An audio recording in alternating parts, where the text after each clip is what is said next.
اعوذ باللہ من الشیطان الرجیم بسم اللہ الرحمن الرحیم اللہم صلی علی سیدنا محمد معدن الجود والکرم وآلہ وسلم۔ سامعین و ناظرین اکرام، السلام علیکم ورحمۃ اللہ وبرکاتہ۔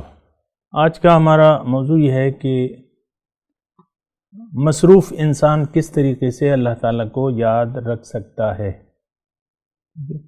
تو دیکھیں، یہ بنیادی طور پہ یعنی بات سمجھنے کی یہ ہے کہ سب سے پہلے تو زندگی کا جو نیت ہے اس کا آپ نے تعین کرنا ہے، یعنی وہ یقینی طور پہ آپ کو اللہ پر ایمان ہونا چاہیے۔ اللہ پر ایمان کا مطلب یہ ہے کہ اللہ ہی میری منزل ہے اور میں نے اللہ کے لیے جینا ہے، اور پھر جو تقاضے ہیں وہ بھی آپ کو یاد رہیں۔ مثال کے طور پہ اطاعت ہے، محبت ہے، یہ دونوں چیزیں جو ہیں، یعنی اللہ کے سوا کوئی محبوب نہیں ہے اور مقصود بھی نہیں ہے اور معبود بھی کوئی نہیں ہے، آپ نے کسی کی بات بھی نہیں ماننی۔ یعنی اللہ کی مرضی سے زندگی گزارنے کا نام جو ہے وہ کیا ہے؟ بندگی ہے۔ بندگی کسے کہتے؟ اللہ کی مرضی سے زندگی گزارنا اور اللہ کو یاد رکھنا۔ لا تنس ذکر اللہ، اللہ کی یاد کو نہ بھلاؤ، اور ہر وقت جو ہے آپ کو اللہ تعالیٰ یاد رہے،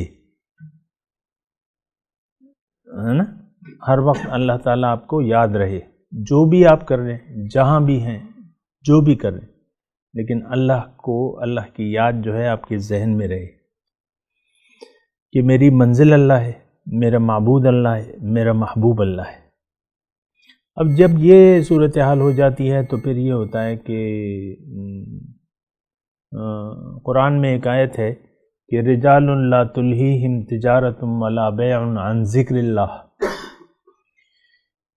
کہ یہ اللہ کے بندے ایسے لوگ ہیں کہ ان کو تجارت اور خرید و فروخت اللہ کی یاد سے غافل نہیں کرتی۔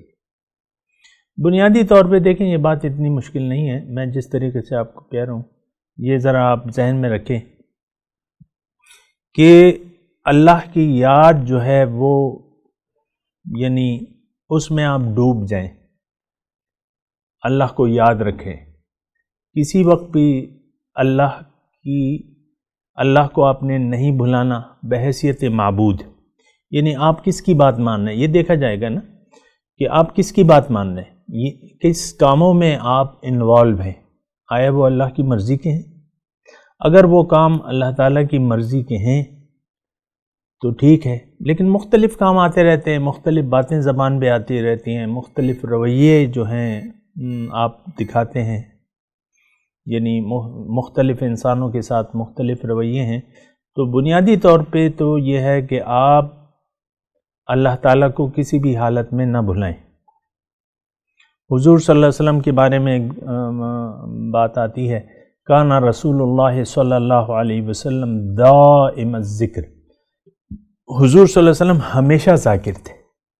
تو ہمیشہ ذکر میں، اب یہ صرف حضور کی بات نہیں ہے یہ بات بھی ذرا نوٹ کریں، حضور کی جو بات ہے وہ تو ہمارے لیے ہے، یہ تو نہیں کہ وہ رسول کی ذات کے ساتھ یہ بات وہ تھے ہم نہیں ہو سکتے، وہ تو ایک نمونہ تھے نا ہمارے لیے۔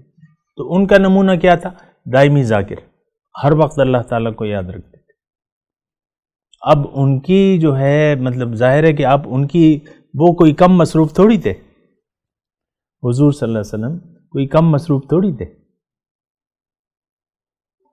کتنی ازواج مطہرات تھیں؟ 9۔ آپ ایک ہی سے مطلب پریشان ہیں، 9 ازواج مطہرات تھی۔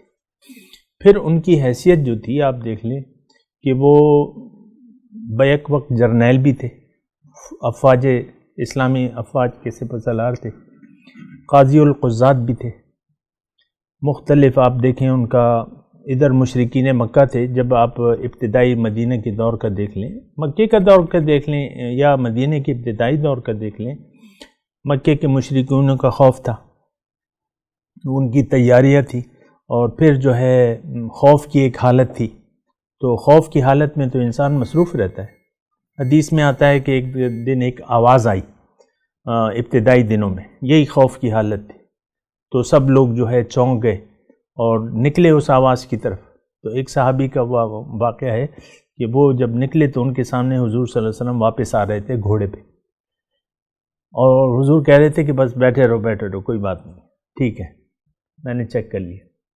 تو ان کی مصروفیت تو سب سے زیادہ تھی، لیکن یہ ہے کہ ایک یہ دیکھیں اللہ تعالیٰ کی یاد انسان یعنی یہ یاد رکھے کہ میں کون ہوں، زندگی میں کون ہوں، یہ مضمون جاری ہے، میں دوسری نشست میں آپ کے سامنے بیان کروں۔ وآخر دعوانا ان الحمدللہ رب العالمین۔ مولاي صل وسلم دائما ابدا على حبيبك خير الخلق كلهم